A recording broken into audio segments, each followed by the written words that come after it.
Hello guys, ഞാൻ ഇന്ന് പറയാൻ വേണ്ടി പോകുന്നത് നമ്മുടെ ധ്യാൻ ശ്രീനിവാസന്റെ 2026 ഇറങ്ങിയിട്ടുള്ള അടുത്ത ഒരു പടം സീക്രട്ട് ഓഫ് കലിംഗ. ഈ സിനിമയെ കുറിച്ചാണ് ഇന്ന് ഞാൻ പറയാൻ വേണ്ടി പോകുന്നത്.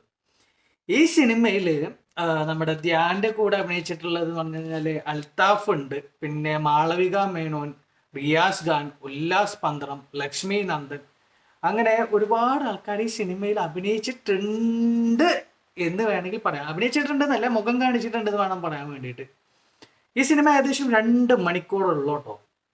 ഈ 2 മണിക്കൂറും ഞാൻ വിചാരിച്ചു ഭയങ്കരമായിട്ട് നമുക്ക് എക്സ്പെക്റ്റ് ചെയ്യാൻ പറ്റുന്ന പല സാധനങ്ങളും കൊണ്ടുവരാൻ പറ്റുന്ന ഒരു നല്ല ഒരു കഥ ഉണ്ടായിരുന്നു. സത്യം പറഞ്ഞാൽ സിനിമയ്ക്ക് നല്ല അടിപൊളി ഒരു കഥ ഉണ്ടായിരുന്നു. പക്ഷേ കഥ എഴുതിയവനും ഈ സിനിമ എടുത്തവനും എന്തോ ഒരു സംതിങ് ട്രബിൾ സംഭവിച്ചു എന്ന് തോന്നുന്നുണ്ട്. ഈ സിനിമ കണ്ടപ്പോൾ എനിക്ക് തോന്നിയതാണ് കേട്ടോ. അതായത് നല്ല ഒരു യക്ഷിപ്പടം അല്ലെങ്കിൽ നല്ല ഒരു ഹൊറർ സീനുകളൊക്കെ എടുക്കാൻ പറ്റുന്ന ഒരു സാധനത്തിന് കൊണ്ടുപോയിട്ട് ഒരുമാതിരി മറ്റേലത്തെ ഒരു സ്വഭാവം കാണിച്ചതൊക്കെ നമ്മൾ പറയില്ലേ, അമ്മാതിരി രീതിയിലാണ് ഈ പടം കൊണ്ടുപോയിട്ടിട്ടുള്ളത്. ധ്യാൻ ശ്രീനിവാസനൊന്നും ഒരു റോളും ഇല്ല. ആശാൻ ആ ഒരു വീട്ടിൽ നിന്ന് പുറത്തേക്ക് ഇറങ്ങുന്ന ഒരു സീനേ ഇല്ല. പിന്നെ നമ്മുടെ എന്താ പറയുക, ചാത്തൻ്റെ ഒരു സംഭവങ്ങളൊക്കെയാണ് ഈ സിനിമയിൽ കാണിക്കുന്നത്. എന്നാൽ അതുമായി ബന്ധപ്പെട്ട എന്തെങ്കിലും സംഭവങ്ങൾ ഉണ്ടാവും എന്ന് വിചാരിച്ചു. ഒന്നുമില്ല.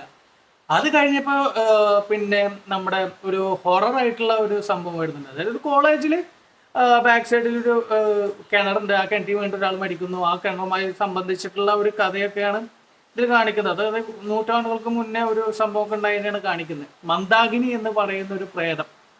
എന്നാ നമ്മൾ വിചാരിക്കും എന്നാ പ്രേതത്തിന്റെ അടുത്തോട്ട് പോകുന്ന ആൾക്കാർ ഭയങ്കരമായിട്ട് പേടിപ്പിച്ച് നമുക്ക് ഭയങ്കരമായിട്ട് ഇൻട്രസ്റ്റിംഗ് ആക്കാവുന്ന സാധനങ്ങളൊക്കെ ഉണ്ടാവുന്നു. അത്ര സാധനങ്ങൾക്ക് ഉണ്ടാക്കാൻ പറ്റുന്ന ആ സിനിമേനെ സത്യം പറഞ്ഞു കഴിഞ്ഞാൽ ഒന്ന് കൊല വിളിച്ചിരിക്കുന്നു. എന്താ പറയുന്നൊരു പിടിയില്ല. എനിക്കത് കണ്ടപ്പോൾ ഭയങ്കരമായിട്ട് ദേഷ്യം തോന്നി. നല്ല ഒരു കഥയെ കൊണ്ടുപോയിട്ട് ഒരു വസ്തുവിനും കൊള്ളാത്ത സാധനമാക്കി വെച്ചിരിക്കുന്നു. പിന്നെ ഒരു 4-5 നായികമാരെ കൊണ്ടിട്ടിട്ടുണ്ട്. ഒരു കാര്യമില്ല. അവരെന്തിനാണ് ഈ സിനിമയിൽ അഭിനയിച്ചതെന്നോ അല്ലെങ്കിൽ ഇവരെന്തിനാണ് ആ സിനിമയിൽ ഒരു അംഗമായതെന്നോ ഒന്നും ഒരു മാങ്ങാത്തൊലിയും തോന്നാത്ത ഒരു 4-5 എണ്ണത്തിന് കൊണ്ടുവച്ചിട്ടുണ്ട്. പിന്നെ അൽത്താഫിന്റെ ക്യാരക്ടർ പറയുകയാണെങ്കിൽ അങ്ങേർക്ക് പ്രത്യേകിച്ച് ഒരു ക്യാരക്ടറുണ്ട്. ചുമ്മാ ധ്യാൻ്റെ കൂടെ 1-2 ഡയലോഗ് പറഞ്ഞ് ആ ഒരു സംഭവം കഴിഞ്ഞാൽ കഴിഞ്ഞു. പിന്നെ റിയാസ് ഖാൻ്റെ കാര്യം പറയുകയാണെങ്കിൽ റിയാസ് ഖാൻ ആ ഒരു കോളേജിൽ സെക്യൂരിറ്റി ആയിട്ടാണ് അഭിനയിക്കുന്നത്. അങ്ങേരാണെങ്കിൽ കുറച്ച് പ്രായമൊക്കെ ആയിട്ടുള്ള ഒരു ആള്, അങ്ങേർക്ക് ഒരു മകനും കാര്യങ്ങളൊക്കെ ഉണ്ട്. അപ്പോൾ ആ കോളേജിൽ പ്രേതമുണ്ടെന്ന് പറഞ്ഞിട്ട് മൂപ്പരാൾക്ക് അതിനോടൊന്നും വിശ്വാസമൊന്നും ഇല്ലാതെ ആ കോളേജിൽ നിൽക്കുന്ന ഒരു സെക്യൂരിറ്റിയാണ്. പിന്നെ വേറെ 1-2 കഥാപാത്രങ്ങളൊക്കെ വരുന്നുണ്ട്. പിന്നെ കുറച്ച് ടീച്ചർമാരെ കഥാപാത്രങ്ങൾ കാണിക്കുന്നുണ്ട്. ഇവരൊക്കെ എന്ത് മാങ്ങാത്തൊലി കാണിക്കാനാണ് ഈ സ്ക്രീനിൽ വന്നതെന്നോ. ചില സീനുകളൊക്കെ വന്നിട്ടുണ്ട്, ഏതോ വഴിക്ക് പോയത് പോലും കാണാൻ പറ്റുന്നില്ല. അമ്മാതിരി പോക്കാ പോയത്. പിന്നെ ഉല്ലാസ് പന്തളത്തിനൊക്കെ സത്യം പറഞ്ഞാൽ ഈ സിനിമയിൽ നിന്ന് അഭിനയിക്കേണ്ട ആവശ്യമൊന്നും ഉണ്ടായിരുന്നില്ല. സിനിമ മൂപ്പരാൾക്കൊക്കെ ആണെങ്കിൽ നല്ല നല്ല ക്യാരക്ടേഴ്സൊക്കെ കിട്ടുന്നതാണ്. അങ്ങനെയൊക്കെ എന്തിനാണ് ഈ സിനിമയിൽ വന്ന് പോയതൊന്നും ഒരു പിടി കിട്ടുന്നില്ല. ചുമ്മാ എന്തൊക്കെയോ കാട്ടിക്കൂട്ടിയിട്ട് കുറെ കോമഡി ആക്കാൻ ഉദ്ദേശിക്കുന്നു. ലാസ്റ്റ് സമയത്ത് കുറെ എന്തൊക്കെയോ കാട്ടിക്കൂട്ടുന്നുണ്ട്. പക്ഷെ ശരിക്കും ഈ ഒരു സബ്ജക്റ്റ്, ആ മന്ദാകിനി എന്ന് പറയുന്ന ആ ഹൊറർ സബ്ജക്റ്റ് കറക്റ്റ് നല്ല അടിപൊളിയായിട്ട് എടുക്കുന്നുണ്ടെങ്കിൽ നല്ല സൂപ്പർ സിനിമ ആവാൻ പറ്റും. നല്ലൊരു കഥയുള്ള ഒരു സാധനം വരുന്നത്.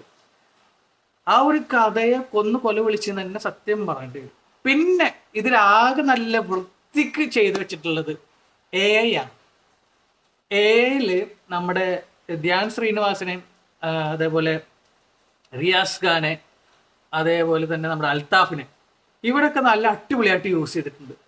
ശരിക്കും AI വന്ന സമയത്ത് ധ്യാൻ ശ്രീനിവാസനെ കാണുമ്പോൾ നമ്മുടെ അടി കപ്പ്യാരെ കൂട്ടമണി എന്ന് പറയുന്ന സിനിമയില്ലേ, ആ സിനിമയിലുള്ള അതേ ഒരു ലുക്കിൽ കാണാൻ സാധിച്ചതിൽ വളരെയധികം സന്തോഷമുണ്ട്.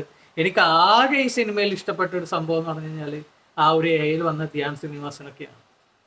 പിന്നെ ഇവര് വർഷങ്ങൾക്ക് മുന്നുള്ള ഒരു സബ്ജക്റ്റ് പറയുന്നുണ്ട്. ഈ മന്ദാകിനിയുടെ കാര്യങ്ങളൊക്കെ പറയുന്നുണ്ട്. മന്ദാകിനി വേറൊരു പെണ്ണിന്റെ കാര്യമൊക്കെ പറയുന്നുണ്ട്. അവരും ഈ പറഞ്ഞ പോലെ AI കുറച്ച് ഗ്രാഫിക്സും കാര്യങ്ങളൊക്കെ ആയിട്ട് കുറെ സംഭവങ്ങളൊക്കെ ഒരു ബാഹുബലി ഫീൽ പോലത്തെ സാധനമൊക്കെ കൊണ്ടുവന്നിട്ടുണ്ട്. അതും വലിയ കുഴപ്പമില്ല. സത്യം പറഞ്ഞ AI വന്ന സംഭവങ്ങളൊക്കെ നല്ല രസമുണ്ട് കാണാൻ വേണ്ടിയിട്ട്. ബാക്കിയൊക്കെ എന്താ പറയാ, അട്ടാട് ഫ്ലോപ്പ് സാധനം എന്ന് പറഞ്ഞാൽ ഫ്ലോപ്പ് സാധനം. എനിക്കിപ്പോഴും വിഷമം വരുന്ന പറഞ്ഞാൽ ആ മന്ദാകിനി എന്ന് പറയുന്ന ആ ഒരു ഹൊറർ ക്യാരക്ടർ, അല്ലെങ്കിൽ ആ ഒരു പ്രേതം എന്ന് പറയുന്ന ആ ഒരു ക്യാരക്ടർ നല്ല അടിപൊളിയായിട്ട് നല്ല വൃത്തിക്ക് ചെയ്യുകയാണെങ്കിൽ അത്യാവശ്യം നല്ല പേടിപ്പിക്കാവുന്ന സീനുകളും കാര്യങ്ങളൊക്കെ എടുക്കുക എന്നുണ്ടെങ്കിൽ സൂപ്പറാക്കി എടുക്കാൻ പറ്റുന്ന ഒരു സബ്ജക്റ്റ് ആയിരുന്നു. പക്ഷെ എന്താണെന്ന് അറിയാൻ പാടില്ല, സംവിധായകന് അതിനോട് വലിയ താല്പര്യമില്ലാത്ത കാരണം കൊണ്ടാണെന്ന് തോന്നുന്നുണ്ട്. ഒരു പ്രത്യേക വൈബുള്ള ഒരു മനുഷ്യനാണെന്ന് തോന്നുന്നു. ചുമ്മാ ഒരു സാധനം എടുക്കുക, പിന്നെ വേളൊന്നെടുക്കുക, അങ്ങനെ എന്തൊക്കെയോ എടുത്തു കാട്ടി കൂട്ടിയിട്ട് ആ പടം അവസാനിപ്പിച്ചു. സത്യം പറഞ്ഞു കഴിഞ്ഞാൽ നമ്മുടെ ധ്യാൻ ശ്രീനിവാസനൊക്കെ കൊടുത്തിട്ടുള്ള ക്യാരക്ടർ എന്ന് പറഞ്ഞു കഴിഞ്ഞാൽ ഒരു ചാത്തന്നെയൊക്കെ ആരാധിക്കുന്ന ഒരു ക്യാരക്ടറാണ് കൊടുത്തിട്ടുള്ളത്. അപ്പോൾ ഭയങ്കരമായിട്ടുള്ള ഒരു പൂജ, അല്ലെങ്കിൽ ഭയങ്കരമായിട്ട് ആ ഒരു ഹൊറർ സീനിലോട്ട് ആള് ഇറങ്ങിച്ചെന്നിട്ട് എന്തെങ്കിലും നല്ലവണ്ണം പേടിപ്പിക്കുന്ന കുറച്ച് സാധനങ്ങളൊക്കെ മിക്സ് ചെയ്തിട്ട് എടുക്കാതിരുന്ന ഒരു നല്ലൊരു സബ്ജക്റ്റിനെ കൊണ്ട് കുളമാക്കി എന്ന് തന്നെ പറയണം. കാരണം എനിക്ക് ആ സിനിമ കണ്ടപ്പോൾ അത്രയ്ക്ക് ദേഷ്യം തോന്നി. നല്ലൊരു സബ്ജക്റ്റ് കൊണ്ട് കുളമാക്കുക എന്നൊക്കെ പറഞ്ഞു കഴിഞ്ഞാൽ അത്രയും, അല്ലെങ്കിൽ നമുക്ക് ധ്യാൻ ശ്രീനിവാസന്റെ അത് ചില സംഭവങ്ങളൊക്കെ നമ്മൾ ഉദ്ദേശിക്കും, പക്ഷെ അതൊന്നുമില്ല. വേറെ കുറെ ആൾക്കാരൊക്കെ കൊണ്ടുവന്നിട്ട് ഒരു കഥയില്ലാത്ത എന്തൊക്കെയോ കഥയില്ലാത്തൊരു കഥയാക്കി മാറ്റിയ ഒരു സിനിമയാണ്. എനിക്ക് ഭയങ്കരമായിട്ട് വിഷമം തോന്നിയത് അതാണ്. നല്ലൊരു സബ്ജക്റ്റ് ഇത്രയും മോശമായിട്ടും സിനിമയാക്കി എടുക്കാൻ പറ്റും, അല്ലെങ്കിൽ ആ ഒരു സംഭവം അങ്ങനെ ആക്കി എടുക്കാമെന്നുള്ളതൊക്കെ മനസ്സിലായപ്പോൾ എനിക്ക് വളരെയധികം സങ്കടം തോന്നി. ഇത്രയും കാര്യങ്ങളൊക്കെയാണ് ഈ സിനിമയെ കുറിച്ച് എനിക്ക് പറയാനുള്ളത്. കാരണം നല്ല ഒരു സബ്ജക്റ്റിനെ കൊണ്ട് കൊള്ളമാക്കി എടുത്തു, അത്രേ ഉള്ളൂ. അപ്പൊ നിങ്ങൾ എത്ര ആൾക്കാർ ഈ ഒരു സിനിമ കണ്ടിട്ടുണ്ട്? കാണാത്തവരുണ്ടെങ്കിൽ OTT സിനിമ വന്നിട്ടുണ്ട്, സീക്രട്ട് ഓഫ് കലിംഗ.